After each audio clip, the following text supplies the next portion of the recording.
You are needed. Every life matters. Join us on June 11th in Tallahassee.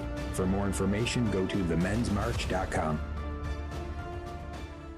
St. Joseph is a patron saint of home and family. At My Mutual Mortgage of Grapevine, we support the Guadalupe Radio Network's mission of honoring and supporting home and family as longtime sponsors of KATH 910 AM. We're Bob and Norma Duane, owners of My Mutual Mortgage of Grapevine. We would be honored to speak with you about all your mortgage needs. We can be reached at 817-527-3166. That's 817-527-3166. We are an equal housing lender, NMLS 265303. I'll bet you know by now that Amazon Smile is a great way to support your favorite charity. And supporting the Guadalupe Radio Network while you shop is easy. Step 1. Just start off at smile.amazon.com. Step 2. Choose La Promesa Foundation as your charity. La Promesa Foundation is the parent company of Guadalupe Radio Network. And Step 3. Enjoy your shopping. Amazon will donate a portion of your purchase to the La Promesa Foundation, and it doesn't cost you any extra. La Promesa Foundation and Guadalupe Radio Network, thank you. Hello, my name is Liz Martz. My husband Bill and I own MasterTech Auto Repair in Plano. We are proud sponsors of Catholic Radio. Our family has been parishioners of St. Gabriel's in McKinney for many years. MasterTech is a full-service auto repair for all vehicles, from oil changes to complete engine replacement or transmission service. We are located just across the street from St. Mark's Parish in Plano. You can contact us at 972-578-1841 or www.mastertechplano.com. Thank you, and may you have a blessed day.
Welcome to Back to the Father, a show about the journey of life focused on our final end, which is God Himself, our loving Father. And now, here's your host, Dave Palmer. And welcome, everybody, to another edition of Back to the Father here on the Guadalupe Radio Network's social media sites. We're glad you're with us. This is a program that airs once a week, every Friday at 2 o'clock Central Time. The time may be changing in the coming weeks. We'll keep you posted on that. It'll give you at least 1 week notice so you can make sure you catch us at the right time. But it probably won't be for the next couple of weeks. But we might be changing just like 1 hour, okay? But we'll be approximately the same time. And we focus on the teachings of St. Thomas Aquinas, especially in his masterpiece, the Summa Theologia. And I always have a wonderful cast of helpers, co-hosts here with me. We're a little thin today because one of our co-hosts is not with us. And by the way, happy feast of Our Lady of Fatima. If you listen to our share-a-thons and you listen to me on the air, you'll know that I have a very, very great devotion to Our Lady of Fatima. And I have a son who was born on this day 9 years ago, so happy birthday to my little buddy Patrick, and also a daughter who was born on September 13th of 2008.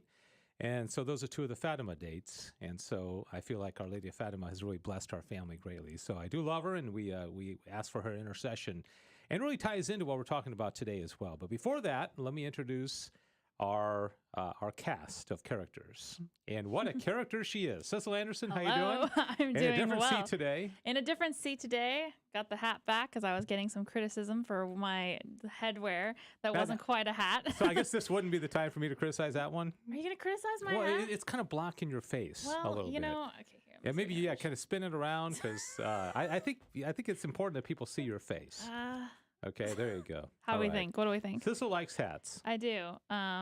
Yes. Okay. I feel like Carmen Sandiego. See, Buddy likes the hat. Oh, okay. All right. And if Buddy's Here, I'll happy, take the glasses off. if Buddy's happy, we're all happy, right? Exactly, isn't that exactly. interesting? Yeah, that's my son's nickname, my little Buddy. Oh, yeah, okay? that's right. And I think this Buddy that's his nickname as well.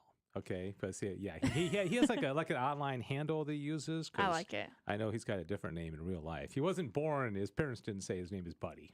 Oh, that's a great name if it was. Does anybody have the name Buddy? I mean, just Buddy named the Elf, like, isn't he? Buddy the Elf. That's all I can think He of. never had another name, did he? I don't think so. No, I think, all right. And then on the other side of the glass is, you know her, you love her. Sometimes you think you can't live without her. Diane Xavier. How you doing, Hello, Diane? I am doing great. How are you all doing on our Feast of Our Lady of Fatima? I love how Sissel has to move out of the way. My hat covers her up quite well. Though Diane said she didn't really want to be that much on camera today, so I think the hat is helping Well, her. for somebody, I have bad allergies. I'll be coughing throughout the whole thing. You ever sit in a movie? I don't know why. My mind's going crazy. Or like you sit in a movie theater with somebody with a big hat. I sat behind. It's not a common problem these days, I feel like. Well, but it's happened to me before. Oh, Like okay. not just a movie theater, but like at a show or Right, okay, I see a what concert. you mean. Especially some people wear really big hats, and Yeah. you're like, you Even a can't see cowboy 'em. hat can cover quite a bit, I feel like.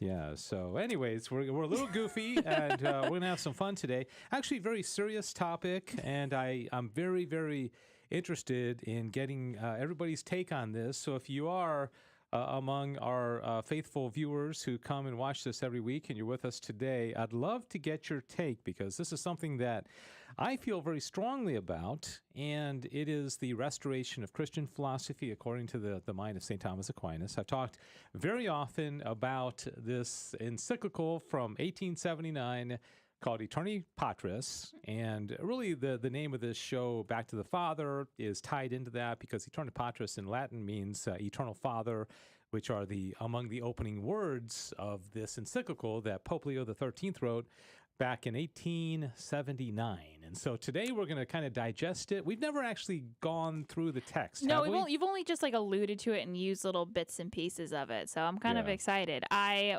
did kind of joke earlier this week when you told me what the topic was going to be. I was like, wait, is it required to have read the source material before we go into it? Not required. But, I did skim over it a little bit. It's it's not the it's not long.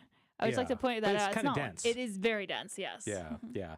And I've read it probably 6-7 times. I skimmed it in preparation of this. I know what it's about, and I know the flow of it and everything, but I love it. And so there's going to be some reading in the show today because I don't want to just summarize it because Leo's wording is so much more beautiful than I could describe. So everybody bear with me, and I think you're going to enjoy this. But by way of kind of explanation, here is a picture of the encyclical. There is the author of it, Pope Leo XIII. Pope Leo XIII was Pope at the end of the 19th century. Okay, so he wrote this in 1879, August 4th. And he wrote, I think, it's hard to believe, but gosh, I may get this wrong, but I want to say like 70 encyclicals. Oh, my. He wrote a lot. Is there like an average number of encyclicals that popes write, do you think? Well, John Paul II wrote a lot. He wrote a lot, yeah. He wrote a lot. I don't think he wrote that many, and I may be off. I just know he wrote a lot, Right. but this was the third one he wrote. Interesting. Okay, so this was kind of on his mind, and it's called On the Restoration of Christian Philosophy. And if you have you been watching this show and you kind of know me, you know that I think that we teach philosophy way too late. I think if people, I think a lot of people go through their entire life without ever taking a philosophy class. Some people only take what I would consider bad philosophy. They're learning about Descartes and Nietzsche and Sartre and the existentialists and that kind of thing. They never really get the other side of it, which I think is St. Thomas Aquinas. And just a little bit of background. Leo wrote this in 1879, and the whole purpose, as he's going to explain here, was because he looked out at the landscape of what was going on in the culture, and he said, no bueno. This is, he didn't speak Spanish, but he basically saying, hey, we got problems here. There's some big-time problems. What's going to be the solution? And he came to the conclusion that, among other things, it's not the only solution, but they had to return to teaching St. Thomas Aquinas in Catholic schools, Catholic universities, Catholic colleges. And interestingly, I think he alludes to the fact that it ought to be young people. I don't think he was just talking about colleges, certainly seminarians. So I got a few slides here, and this is kind of, would you say this kind of defines in many ways young people today? I mean, yes, I know. Unfortunately. I mean, well, I always like to say, like, young people are quite addicted to their phones, but I do think there are a lot of, like, their parents are also quite bad on the phones. Oh, yeah. That's the one thing that does bug me from time to time, that we're always blaming the young people for being on their phones, but you look up at the parents, they're holding their phone too, and I'm like, it's not just just because you're now an adult doesn't mean that you also can't be addicted to the phone. That is true, and I think it's everybody, but when we're talking about when we should hit people with a good education, by the time, I'm in my mid-50s, and I have a lot to learn, and there's tons of things that I can learn, but I wish I had learned a lot of things when I was 15 or 10 or 20, because I really didn't even start learning philosophy until I was in my 40s. It's also like, I feel like the older you get, you have much more on your plate that you're thinking about. So, trying to think about tackling those big questions in philosophy, you're like, I can't. Yeah, I know. I'm just trying to remember to pay my bills and do all these other things. Change diapers. Yeah, there's a lot of other things drawing your attention. And also, I think young people have, more kind of their minds. I mean, I've always used the example of teaching a language. I think it's a lot easier to learn a language when you're 3 or 4 than when you're 50, because your mind is just like a sponge. And so why not teach? And when I say 3 and 4, I think we should be teaching 3 and 4-year-olds philosophy at age-appropriate levels. So, all right, so we got that. And I think you're absolutely right to not just blame the kids. The kids are basically a product of what the adults have allowed them to do. And then we also, on the more sinister side, have this, all the riots and the discord and the fight for all the rights and confusion about what sex people are and whether we should or should not be able to kill babies in the womb, and it's just crazy. I mean, the world has gone absolutely nuts. Oh yeah. And what do you notice about all the people in the top right picture there? None of them are. None of them are smiling. Oh, I was like, wait, no, there's men there. There's you were thinking like none of them are like a race or something. Yeah, I was like, what are we doing? I was like, none of them are smiling. Yeah, You're right. none of them are smiling. They all look very sad, and I think there is it's just a fact that there's a lot of depression among young people these days, a lot of anxiety. I mean, you work, very closely with young people, and you may know that. It's a big problem. And of course, that's not a broad brush. We work, a guy like Jonathan, who, oh, by the way, we didn't, Jonathan. Poor Jonathan's just like, he's probably watching, going like, wow, guys. Hey, what about me? Wow, I guess I'm just gone. I just jumped right into it. Yeah, we got distracted by hats and other things. Yes, our dear intern Jonathan is not here with us today, which is kind of sad, which is also why I'm probably more distracted than usual, because I'm doing his job right now. yeah, you've got to do all the so anyways, John, and the reason I thought of Jonathan is that he doesn't fit that mold. He's a very joyful guy. I think he has a thirst for knowledge and learning, and he likes politics. He loves playing his banjo. He's a patriot. I mean, he's just a well-rounded guy. Okay, so if you're listening, except for not knowing who Marilyn Monroe was. Yeah, pop culture-wise, not great. He didn't know. So there's all the pictures together on the next slide. He's in training this week, so pray for him, please. So probably not watching. Probably not. The but he might watch the replay. Maybe he's gathered around. He's gotten the whole camp screen. There. They're just all watching us right now. Watching the show. All on one computer. That's why we only have 4 people on YouTube. Yeah, that's right. See, the four is a lot of people represented by those 4. Yes. So yeah, without a doubt. There's theaters full of people. Okay, so be sure to comment. We love to hear from you if you want to weigh in on some of the topics that we're talking about today. I have a couple comments I forgot. I missed from Buddy. He said, I would not have had a negative outlook on philosophy if I was exposed to St. Thomas Aquinas at a younger age. That's a good point. Yeah, so he said none of them are. I think he's talking about in the picture. None of them are Christian. Okay. I would probably agree that none of them are probably not. Yeah, the question was way too general on my part. So no, that's okay. Because there's a lot of things that you could have said. Yeah, I was like, wait. All right. So, all right. Well, buddy, thanks for the comments. Appreciate it. Glad you're out there. And interesting that he said he had a negative outlook on philosophy. Yeah. I used to wonder if we're even allowed to do philosophy, because somebody at some point in my life must have told me that philosophy is bad. It's not Christian or something like Yeah, that. I yeah. could see that. Yeah, it's a good point, because some people are like, oh, you shouldn't be studying anything but Christian. You know, you shouldn't have Like, you yeah, shouldn't just theology. Just like theology, do not even tempt your brain outside of that. Yeah, which but is I think that's interesting. very Protestant. That is very Protestant. I was Yeah. going to say that's not a Catholic thing. Yeah, and I think, but yeah, I just remember, you know. And if I remember correctly, Buddy grew up Protestant. Okay. So But that might be buddy, why he has Are you a convert? Yeah. I think he said none of them are correct. Okay, he was talking about that picture.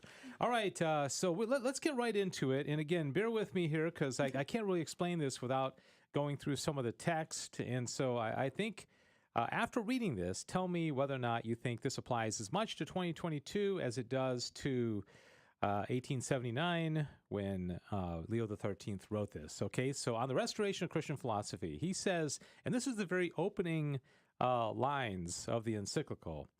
He said, the only begotten Son of the Eternal Father. And did you know that in encyclicals, the name is always taken from the first line of the encyclical? I didn't know that, but that makes a lot of sense now. Yeah, so I had learned it was the first words, but and maybe in Latin, Eternal Father came first in the sentence. The way the sentence structure but is, that's yeah. where Eternal Father, Aeterni Patris comes Got from. it. So the only begotten Son of the Eternal Father, who came on earth to bring salvation and the light of divine wisdom to men, conferred a great and wonderful blessing on the world when, about to ascend again into heaven, he commanded the apostles to go and teach all nations, and left the church which he had founded to be the common and supreme teacher of all peoples. Okay, so easy enough.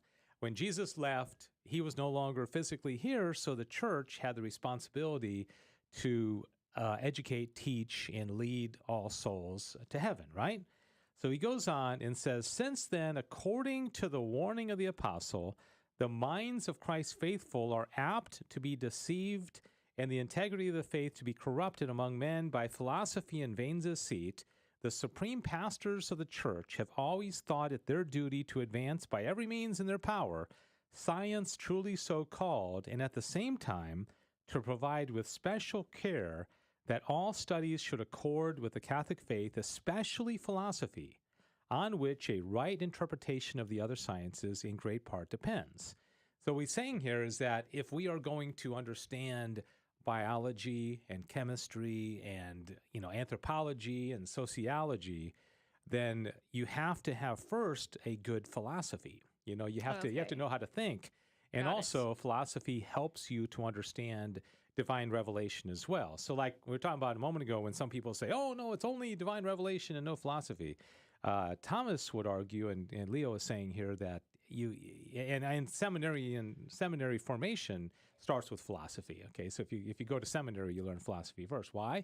Because it helps you to understand the higher truths of divine revelation. Right. So does that make sense? Mm-hmm. If anybody has any questions along the way, by all means, chime in and let us know if you have any. And but anyways, let me go on, because the next thing says, by reason of the gravity of the subject and condition of the time, we are again compelled to speak to you on the mode of taking up the study of philosophy, which shall respond most fitly to the excellence of faith, and at the same time be consonant with the dignity of human science.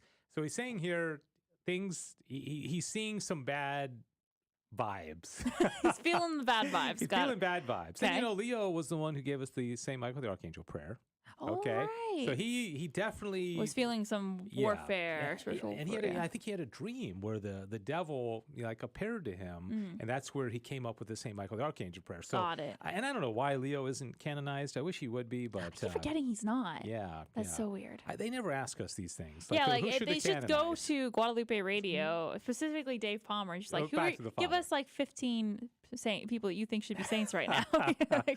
Let's go. And if you weren't, you're still alive, so I can't nominate you. Right. But that's true. Yeah. That's too bad. So now, next paragraph, he says, whosoever turns his attention to the bitter strifes of these days and seeks a reason for the troubles, I've used this quote on the program before, that vex public and private life, must come to the conclusion that a fruitful cause of the evils which now afflict, as well as those which threaten us, lies in this, that false conclusions concerning divine and human things, which originated in the schools of philosophy, have now crept into the all orders of the state and have been accepted by the common consent of the masses. Okay, so does that Pope make sense? Leo is a little bit easier to understand than St. Thomas, but I want to make sure I'm getting that right. What he's saying, is he just basically saying that you can see how like bad philosophies have gotten into every part of the culture? Is that what he's trying to say? Basically, he's saying now in 1879 you wouldn't have had Hollywood and all that. But if somebody were to say,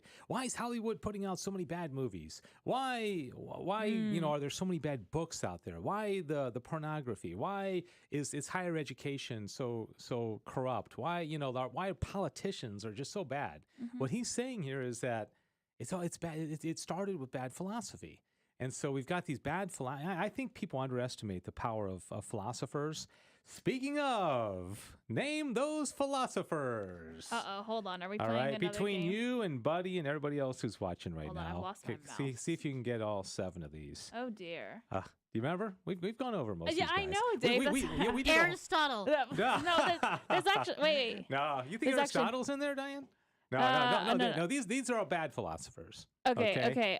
Is it the guy on the? Okay, I'm gonna get this all right. And since you're guessing, I will watch the comments to see if anybody wants to chime in. They all start blending in. Like I very distinctly remember all these. And you don't have to match them. Like that's. Thank goodness. Do you remember we did a whole show? The guy, the pessimist dude.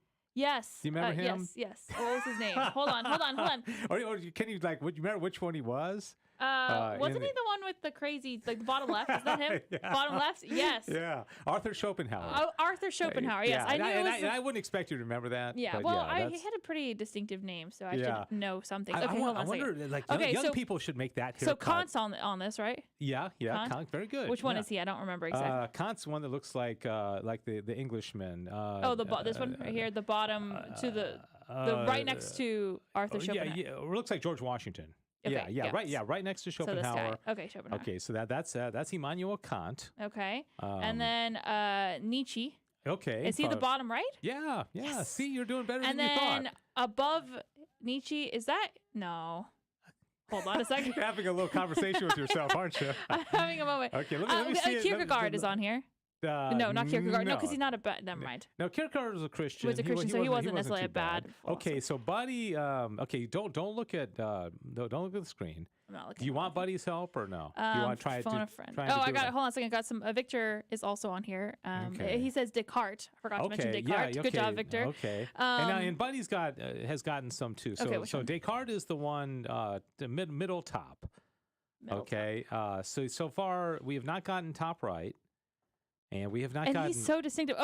Then Voltaire is another one from Victor that he's guessing. Okay. No, Voltaire's not on there. He could be, but I don't have Voltaire on there. Right. Okay. Okay. So let's see if... Who's that bottom top? The top right? He's someone that I know. I've seen that picture many times. Okay. So which one now? We haven't... You said we haven't gotten the top right? No, I don't think so. You haven't gotten top left, top right, or the bearded guy next to Nietzsche. And that one you should probably get. That one's pretty good. Now, Buddy got that one. We haven't said Marx yet, have we? Yeah. Okay. You know who that is, right? Yeah. Okay. Got it. Okay. Buried in London, of all places. Really? Okay. Yeah. He's a German, but he's buried in London. Yeah. Okay. Plato? No, there's none of the original, like the three. These are all more modern philosophers. The oldest one would be Descartes, and he was like 16th century. So top left, top right. Left, top, right. Okay, the one on the far left, honestly, is completely confusing me. That one's a little more. Because he's old. That's an older look. Is it no, or is he? Karl Marx. We said Marx. We already said Marx. So top left is confusing you? Yeah, top left is confusing. Top right is the one that I'm annoyed by because I know him. Yeah, you'll get that one. Yeah. Okay, top left. Let me just make sure nobody got it because I don't want to steal their thunder. Top left is William of Ockham. The father of nominalism. Yes, that's right. And and he lived right after Aquinas. And I'm not gonna lie, at this point, I'm starting to get confused which ones I've guessed, like which names I've already thrown out. We said Descartes, right? Yeah, Descartes middle top. That's right. Okay, so William Ockham is going clockwise. We said Kant. Yeah, Kant was George Washington. Right. Yeah. And so then you got Arthur Schopenhauer, Karl Marx, Friedrich Nietzsche, Descartes. William of Ockham, and then the only one nobody's gotten yet is that very kind of top right. As soon as I say it, you're gonna. I think we did a whole show on him. I'm sure we did. That's why I'm annoyed. Wait, you want me to hold tell on. you, or do you want to Can you give me a hint? Let's see. The dialectic. He believes in the dialectic, like synthesis, antithesis. All these things are so. And he influenced St. Thomas Aquinas. No. Diane, how dare you? No, he influenced Karl Marx with material dialecticism. Why can't I remember this name? Is it a German name? Yes. This is really annoying German. me. And I guess I'm gonna have to give up because I don't think because the show can't just go on forever. Wait, did we say no, we said we did Schopenhauer. Oh. Yeah, he's the guy. I give up. Okay, I give up. Sorry. Hegel's. Hegel! Diane! Thank you, Diane. Diane for the win. I'm so annoyed. So that's Georg Hegel on the top right. Got it. The Hegelian dialectic. How'd you know that one, Diane? You've been paying attention, haven't you? I have. I was just thinking about past shows. Oh, okay. Diane's got a very good memory. She does have a very good, but she's the one who should really be answering these questions. No, you didn't. You like worn out. I'm tired now.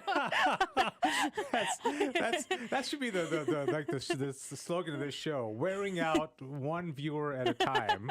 So they're just like, oh my gosh. Okay, so let's move on. It wasn't supposed to be trivia time yet. Okay. All right. He moves on and says, in the first place, philosophy, if rightly made use of by the wise, in a certain way tends to smooth and fortify the road to true faith and to prepare the souls of its disciples for the fit reception of revelation. Isn't that beautiful? For which reason it is well called by ancient writers sometimes a stepping stone to the Christian faith, sometimes the prelude and help of Christianity. So what he's saying here is he's reiterating that you got to know philosophy before you're really going to be able to grasp the deeper truths of the Christian faith. Okay, so its solid foundations having thus been laid, a perpetual and varied service is further required of philosophy in order that sacred theology may receive and assume the nature, form, and genius of a true science. All right, so very important. Okay, next slide. He goes through a bunch of the other Christian philosophers like Jerome and Augustine and Chrysostom and Damascene, and then he moves on. Leo does, and he gets to the point saying, we need to study the scholastics, okay? So here in this next slide, he says, later on, the doctors of the Middle Ages, who are called scholastics, addressed themselves to a great work, that of diligently collecting, sifting, and storing up, as it were, in one place, for the use and convenience of posterity, the rich and fertile harvests of Christian learning scattered abroad in the voluminous works of the Holy Fathers.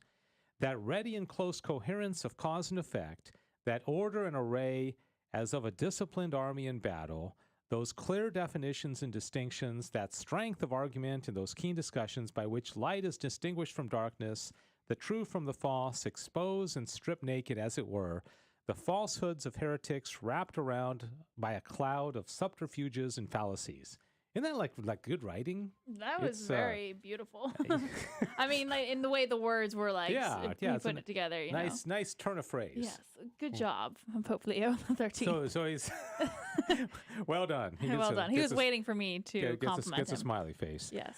So all right. So the scholastics, he's saying, are the ones that brought it all together. They just basically took what was past and current, philosophy, so that it was all kind of easier for people to look through and have all the defenses of the faith. Yeah, almost. So you don't have to go back and read all all in the that ones one in volume the past. from over here. Yeah, I mean, the scholastic age in the Middle Ages were awesome. So they're like I'm trying to think of the encyclopedia gap. They put together like the encyclopedia. The modern day Wikipedia. Yes. Yeah. They were the modern day Wikipedia, except for they had probably better actual reliable information because not anyone can edit it. Do you find Wikipedia not be very reliable? Well, because almost anyone can edit it, so so it can be a little bit iffy and some opinions in there. But overall, don't you have to be authorized to edit?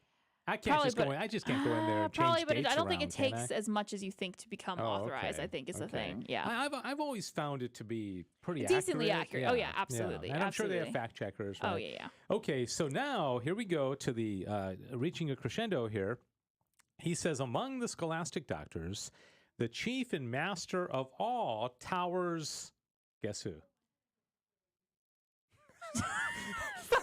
I was trying to come up with a funny answer, and I literally couldn't come up with anything. I was like, St. Thomas Aquinas. I mean, come on, yeah. No, I was trying to come up with something goofy, and I find something, yeah, like. And my brain just couldn't compute. You could have said Jace Palmer. Jace Palmer. The only thing that was coming to my brain was John the Apostle, which made sense. Where would that come from? It's not even funny because it doesn't even make sense. I was trying to come up with something wittier than that. So Leo here is saying, okay, the greatest of all the scholastic ones was Thomas Aquinas, who, because he most venerated the ancient doctrines of the church, in a certain way seemed to have inherited the intellect of all. The doctrines of those illustrious men, listen to this analogy, like the scattered members of a body, Thomas collected together and cemented, distributed in wonderful order, and so increased with important additions that he is rightly and deservedly esteemed the special bulwark and glory of the Catholic faith. That's a nice compliment. I was gonna say if the Summa was published today and Pope Leo was asked to write the review blurb on the back, that would be probably what he he would be the one. He's like, this is it. That's really nice. That says a lot. All right. So next one says, now he's kind of bragging on Aquinas. Okay. And the whole point of this is he's saying Aquinas needs to be put back in schools. Aquinas needs to be taught. He says, it is known that nearly all the founders and lawgivers of the religious orders commanded their members to study and religiously adhere to the teachings of St. Thomas, fearful lest any of them should swerve I think I left something out there, Eve. So something, fill in the blank. John the Apostle, okay.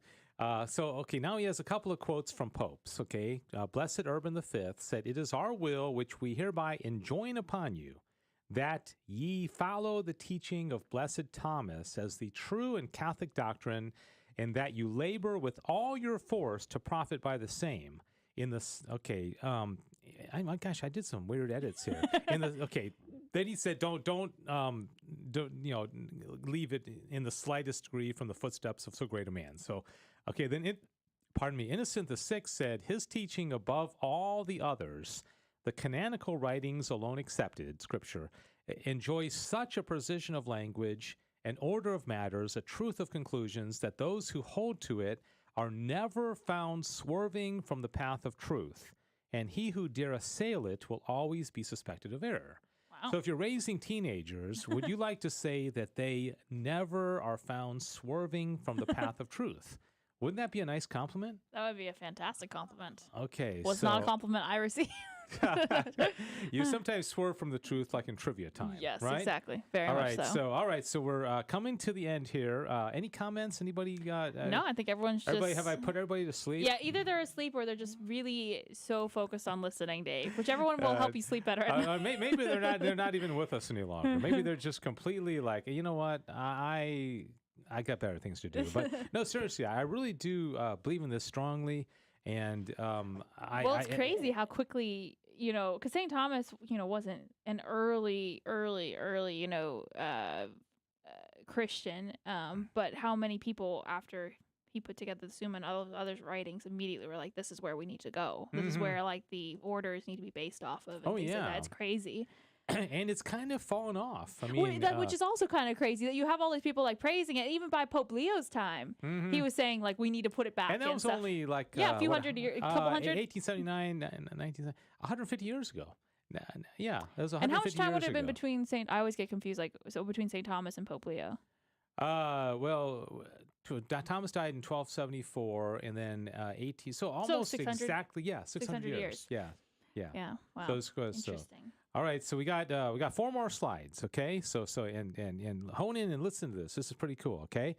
He's now this is Leo talking. He said the chief and special glory of Thomas, one which he has shared with none of the Catholic doctors, is that the Fathers of Trent, the Council of Trent, made it part of the order of conclave to lay upon the altar, together with sacred Scripture and the decrees of the Roman pontiffs, the Summa of St. Thomas Aquinas. Okay, did you know Summa that? Of tea.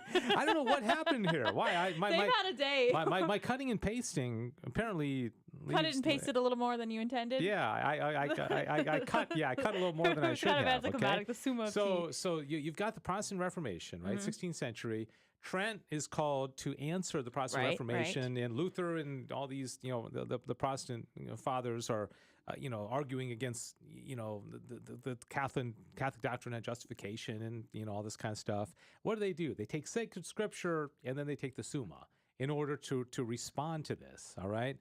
Now this next paragraph is pretty interesting. It says, "For it has come to light that there were not lacking among the leaders of heretical sects some who openly declared that if the teaching of St. Thomas Aquinas were only taken away, they could easily battle with all Catholic teachers, gain the victory, and abolish the church." And then Leo says, "A vain hope indeed, but no vain testimony." So he's basically saying, no, even if the Summa had never been written, that the heretics are not going to defeat the church because you still have sacred scripture and you still have, we're not dependent on the Summa. It just helps a lot. It just helps a lot. And so the heretics were saying, gosh, if only the Summa, the St. Thomas would go away, then we could take the church down. I mean, that's a bold claim. Yeah, that's a very bold claim. Yeah. Okay, so with wise forethought, therefore, not a few of the advocates of philosophical studies, when turning their minds recently to the practical reform of philosophy, aim at restoring the renowned teaching of Thomas Aquinas and winning it back to its ancient beauty. We exhort them to hold fast to their purpose and remind each and all of you that our first and most cherished idea is that you should all furnish to studious youth, a generous and copious supply of those purest streams of wisdom flowing inexhaustibly from the precious fountainhead of the angelic doctor. All right, so what is youth? I think of youth as being teens. All right, so what is he saying here? We need to teach young people Thomistic philosophy. And then he says, in the first place, then, since the tempest that is on us, the Christian faith, is being constantly assailed by the machinations and craft of a certain false wisdom, all youths, but especially those who are the growing hope of the church, meaning seminarians, should be nourished on the strong and robust food of doctrine, that so, mighty in strength and armed at all points, they may become habituated to advance the cause of religion with force and judgment. I mean, that could be written in 2022. I mean, you've got like these people that don't know the faith. They're totally confused. They're being bought in by all the nonsense that the kids are picking up on social media and stuff like that today. They need something to combat it. Okay, 2 more slides, and then we'll open it up for discussion and fun with trivia. Okay. All right, 2 more slides. He says, domestic and civil society even, which, as all see, is exposed to great danger from this plague of perverse opinions, would certainly enjoy a far more peaceful and secure existence if a more wholesome doctrine were taught in the universities and high schools. Ah, there he goes. There it is. I didn't add that. I promise. One more in conformity with the teaching of the church, such as is contained in the work of St. Thomas Aquinas. So he's saying, I mean, what high schools are teaching St. Thomas Aquinas? Very few. Very few of them, yeah. I'm sure they exist, but very few. I mean, I went to a Catholic high school. I'd be curious if anybody is watching. You know of a school, or did you go to a school that had? Did you learn any? Aquinas? I mean, if I did learn it, I don't remember. I think I've said it in the past, but we have, obviously in my curriculum we did do philosophy, and I don't remember. I don't think I read the whole thing, but we had a book called Introduction to St. Thomas Aquinas, and that was long before we were Catholic. And it's I want to say, one, yeah, it's actually a big one. It was really? Big. Oh, okay. It was a really big book, but I know we read at least excerpts from it. Oh, okay. Mm-hmm. All right. Well, you were an exception. Mm-hmm. And that was as a Protestant? Or yeah. Well, because it was part of, because we did a classical education. Oh, okay. And St. Thomas Aquinas would and that philosophy would have been considered part of it. That's why you turned out so well. Oh, yeah, absolutely. Okay. So, when philosophy stood stainless in honor and wise in judgment, then as facts and constant experience show, the liberal arts flourished as never before or since.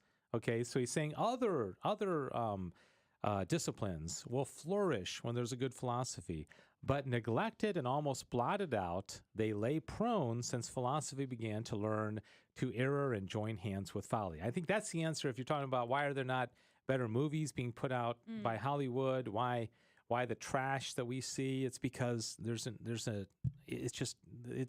bad philosophy is just permeating the culture in every way. All right, the very last slide.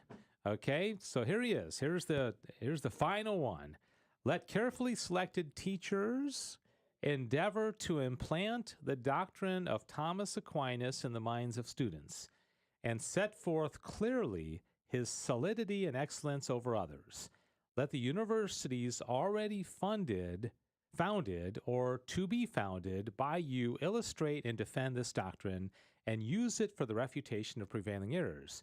But lest the false for the true or the corrupt for the pure be drunk in, be ye watchful that the doctrine of Thomas be drawn from its own fountains, or at least from those rivulets which, derived from the very fount, have thus far flowed according to the established agreement of learned men, pure and clear. Be careful to guard the minds of youth from those which are said to flow thence, but in reality are gathered from strange and unwholesome streams. So he's using an analogy here of like water flowing and the water that flows and, kind of permeates into the youth.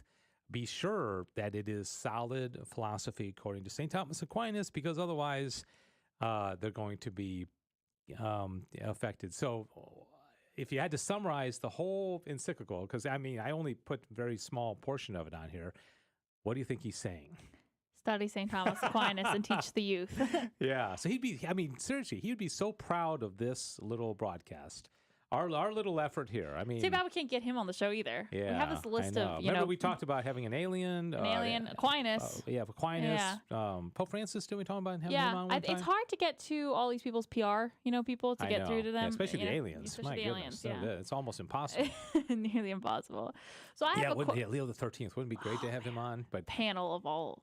I doubt he spoke English, though. Maybe. One of those little translator boxes. Yeah. I am curious because he mentioned in that last bit about how you need to have the right teachers to be teaching this too. Because I think that's one of those things where if we just did a huge overhaul, like right now, like all Catholic schools, you have to have St. Thomas Aquinas philosophy class. I kind of see that would end up quite badly simply because a lot of the teachers would not. They wouldn't be able to do properly teach it. You know what I mean? Wouldn't be able to do it, but also I think you have to, the way that you teach St. Thomas Aquinas makes it understandable. But I think there is this thing that especially students would be like, St. Thomas Aquinas, why are we? This thing's really deep and you also have dense. to do it in such a way that's kind of fun and engaging. You actually get it. Yeah, exactly. Yeah. So how would you set up a high school class of? You have one. So okay, but it's a little less traditional. No. What I do is I show a lot of pictures. A lot of analogies, a lot of short clips.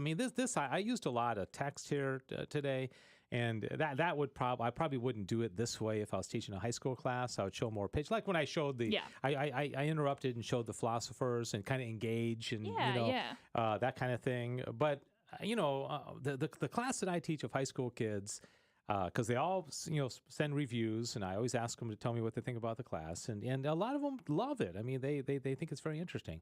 But no, I would love to train teachers. Well, that's a dream job right there, right? Monica Ashour does for Tobit, right? Yeah, and absolutely. Monica has done a great job with that's her Tobit. passion project, but she realizes she's one person. Right. And so she can't be everywhere. And so she's trained people to teach youth. She's trained people to, so that would be a fun thing to do. Yeah, absolutely. That would be it. Because I think there's going to be a greater need for this. I think 100%. I think they're and in fact I can't give away all my sources, but I talked to a principal of a Catholic school.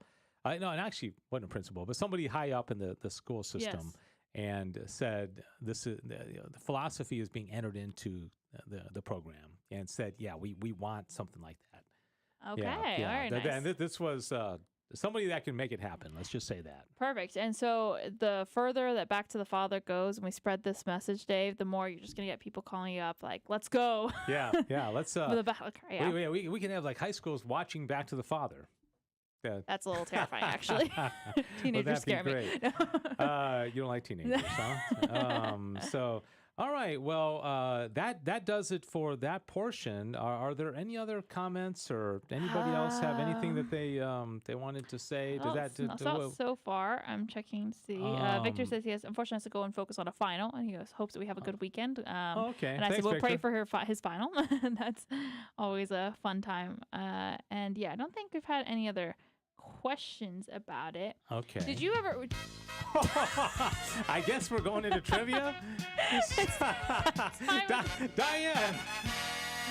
Remember, here's what Diane's doing. Last week she was late with it, so this week she's early. She's like next week, which means it's gonna be next week is gonna be just right. Yeah, just kind of like the Three Little Bears, you know. I had a thought. Hold on a second. Having to do with what we were. Yeah, Diane, hold off 1 second on that because you caught Sissel unawares. Okay, so I couldn't do my cool voice.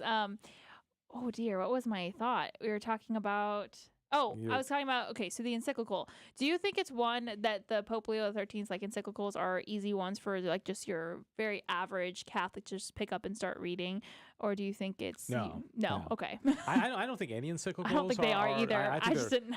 They should really write these differently and make them shorter. I mean, even this one... Even though they're short, they're still... Yeah. I mean, you could probably read Aeterni Patris in an hour. Yeah, maybe. I think so. Now, understand it? No. Yeah, right. Read You could probably read it in an hour or two, but some of the ones, be honest, and I'll be honest as well. Have you ever read an encyclical? Only Humanae Vitae. That's an encyclical, right? Yeah, it's a pretty short one, too. Yeah. And that one, to me, I think it's because it's a subject that I'm a little bit more, I feel like I have a handle on a little bit more. And I think Humanae Vitae was a little bit more understandable because it had to do with a modern issue in the news, you know. Diane, have you ever read an encyclical, all the way through? No, you haven't. Yeah, I don't think your average person has. I know that a lot of people nowadays with bloggers and stuff like that, you have people probably interpreting these and helping explain them. But back when when Aeterni Patris was released, do you think that someone would have written to explain? Well, I mean, people write a guide to a study of it. Yeah. Yeah, I think there would have been some commentary and people, but I think it's mostly the intellectuals that are reading these, the professors at universities, but then they teach their classes. Got it. And so of they're course, able to priests, interpret. Priests should be reading these, and Sure. they should be maybe incorporating it into their homilies and or classes or what have you. Sure. Okay. Now, Diane, can we rewind that and let's go ahead and do it now? I'm so excited about trivia. And now it's that time of the show where I give Dave Suma to think about, and he gives it right back and gets way more passionate about it. All right. Thank you, Bill Kula. For coming. Inspiring us with that. Absolutely. So, do you want to go first or second? Either way, I have 5 questions. So yeah. Okay. Yeah. Go ahead. Okay, I'll do first. mine. Yeah. Mine's, Diane, you playing? Okay, Diane's playing. So open up the mic. Today, because it is the Feast of Our Lady Fatima, I decided to go with a Marian theme. Nothing wrong with that. Yeah. So I just chose a bunch of questions having to do with Mama Mary. That is from my 1001 Ultimate Catholic Trivia questions. So 5 questions. Okay, Diane and I are going head to head. Yes. Okay. Now all these have going down, Xavier. They have something to do with Mama Mary. Doesn't mean it's directly. It's going to have to do. So in addition to the Blessed Virgin Mary, which saint is depicted in artwork more than any other saint? Ooh, other than Mother Mary, yes. Which saint? Okay, so that would be too easy if I just said which saint. Which saint is it? You say. I'm gonna say Saint Therese. I'm gonna say Saint Francis of Assisi. Both of you are wrong. Oh, it is Santa Claus. Oh, really? Santa Claus? Yeah. Seriously? Yeah. Ah. Random fact for you today. I would not have thought Me that. neither. Okay. Yeah, interesting. Okay. Now, the reason I wouldn't have said Therese is that she's so new. Yeah. Yeah. Well, she's getting probably in a few hundred years. You could probably. See, maybe if somebody had said, the last 30 years or 20 years, but okay. So, if you're counting at home, we're 0 for 1. Yes, exactly. The first apparition of the Blessed Virgin Mary appeared in 352 AD to an elderly couple requesting them to build a shrine on Rome's Esquiline Hill. Name this apparition. I kind of get thrown back to Sherathon when we get our Marian challenges. Yeah, so Anne Marie is all So of a sudden, 352, the first apparition of the Blessed Virgin Mary. Our Lady of, is that what it is? Something like that? Hold on a second. I lost my answer. So Oh, that doesn't work. You could possibly be right. Yes, you are on the right. Let's see. Victory. A Lady Victory. Our Lady, guess. Our Lady of Jerusalem. Mm-mm. Okay, no, Our Lady of Rome. It has to do with weather. If that's Our okay. Lady of the Storm. No. Our Lady of Snows. Our Snows. That was the first one. Yeah. According to this little book, has not been fact checked. Yeah. All right. Our Lady of the Snows. So for counting at home, we've not gotten it. Okay. Any of these right. All right. In 1531, San Juan Diego saw visions of Mary by the ruins of a shrine destroyed by the Spanish and renamed Guadalupe. To whom was the shrine originally dedicated? Originally dedicated. Okay, to some like Aztec god or something. And can you be a little Is more it specific? like a crazy name? Like No, you're on the right path, but can you be more specific about what kind of Aztec god, maybe? The god. I mean the Aztec god. I mean the god. God. I mean their god. It is the Aztec corn harvest goddess. The corn harvest goddess. I can't believe y'all didn't get that. You said these were going to be easy. I didn't say that. These are. Oh, you didn't. I did not say that. Maybe I thought it. I thought they were going to be easy. No, I said mine are going to be easy. Yes, you did. Okay. One last one. Where in France did an apparition of the Blessed Virgin Mary, followed by numerous accounts of miraculous healings, occur Lourdes. in 1846 to two shepherd children, Melanie Calvat and Maximin Gerard? Yeah. Diane, you know it wasn't going to be that easy, right? She had to try. That was close because Lourdes was. Yeah, it wasn't that long of a distance. Yeah. Is this really obscure? Have I ever heard of it? I've heard of it, but I don't know if that means that you. Okay. I have no idea. La Salette. Oh, yeah. Yeah, I figured you'd heard of it. Yeah, that one La I should have gotten that. Yeah. My trivia today was just educating everybody on things. And humiliating. Yes. Well. Educating and humiliating. It'll make me look even better later on. Yeah. Sorry. That's all right. I wanted to do Marian themed. They just weren't all that easy. Yeah, no, La Salette. I think basically, I had to go between questions like that or the questions of who were Mary's parents. Yeah, it was like too easy. See, but by the time you got to that last one that I should have gotten, you had totally broken me down. Your spirit was destroyed. I'm so sorry. I had absolutely no confidence. Okay, so this is Buddy, you're going to like this one. Is Buddy guessing? He guessed, on the last one. Okay, so Diane, if you want to jump in on this, this is going to be whoever gets it first. Oh, okay. Speed. And this has to do with animals in the Bible. Oh, okay. And it's interesting. I told you you're going to like this. Now, animal references in the Bible. And the reason, interestingly, that I picked this, because I always like to tie it in somehow, is that who was the author of the encyclical that I focused on today? Pope Leo XIII. And what does Leo typically associate? A lion. And I thought it's Latin for lion. Yeah, I thought like lion trivia. Okay, so I figured I like Okay, you went a very interesting way to interpret that. Okay, so there's 10 of these, and let's see who can get the most. Ready? Okay. Okay, here we go.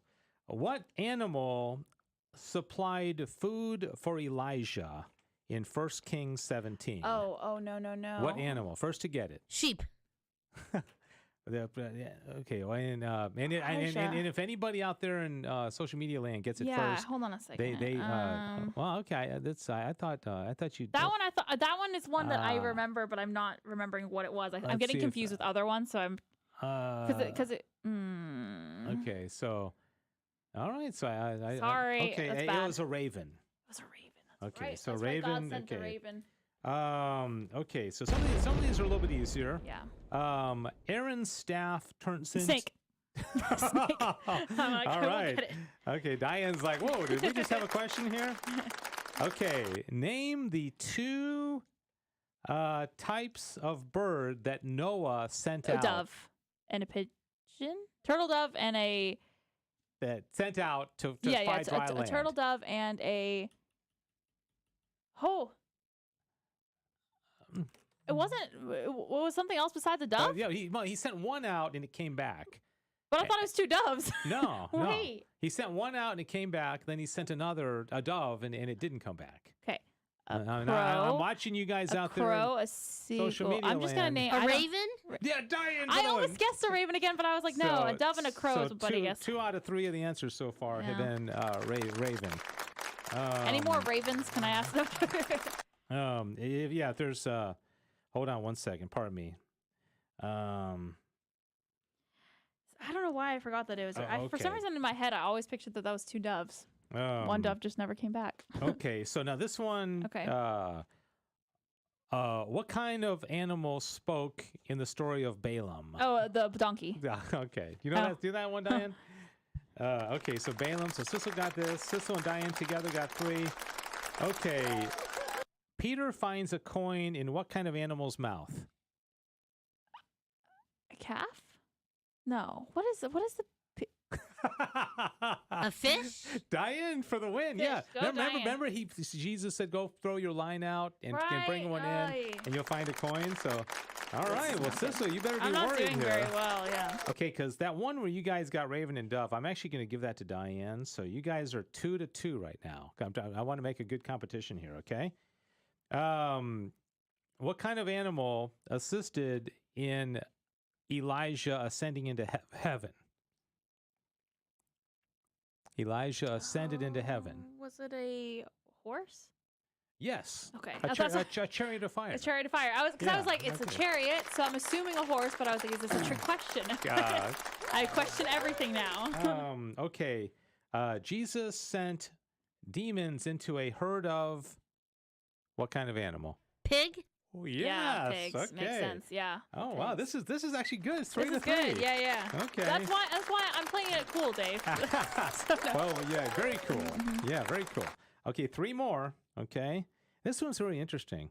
Okay, one day Samson's father-in-law, a Philistine, prevented Samson from seeing his wife.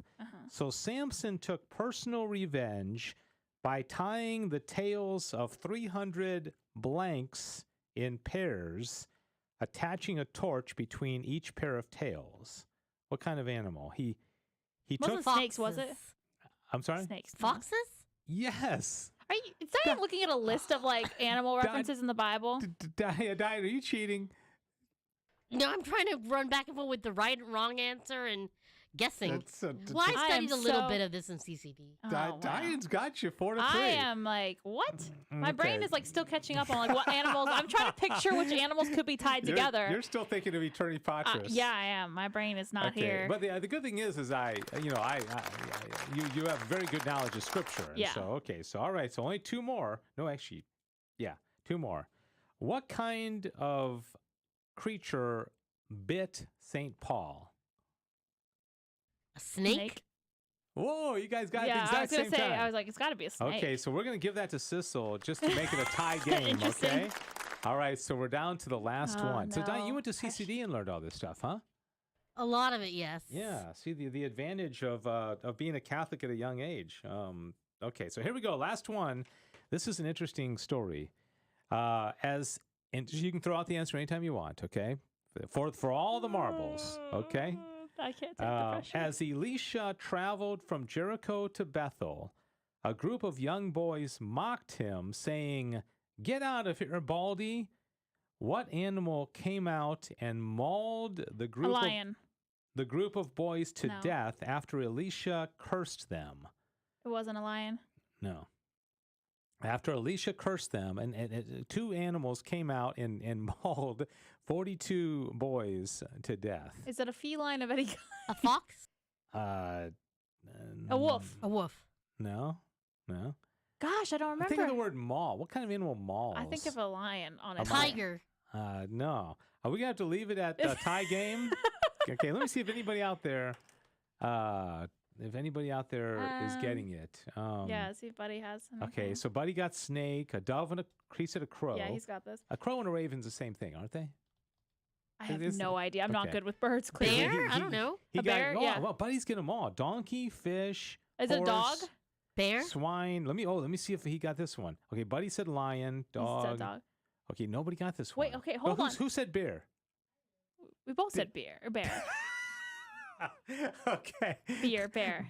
Beer. Okay, A beer came in wrong. No, We can no, give it to I Diane. know it's close to the weekend, Yeah, yeah. Sissel, but come on. Can you just wait a couple hours? Okay, so man. it was a bear, a bear. A bear, a beer, bear. A bear. So, A bear okay, with a Buddy beer said belly. dog. Okay, so that A was bear. that was Wow, fun. that's good. I'm clearly not good with animals in the Bible. I was hoping you were gonna be like, locusts and honey and like Yeah, things. maybe you missed that day of Sunday school. I must have. Yeah. That's what it is. So I guess Diane's the crown the winner this time. Diane, the reigning champion. Congratulations. Go Diane. Diane just kind of sits back there. Great memory of the animals in the book. All right.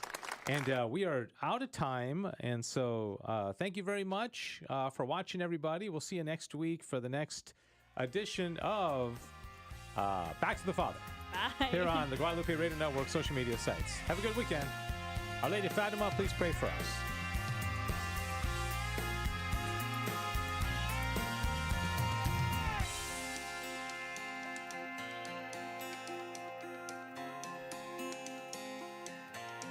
Thanks for joining us for Back to the Father.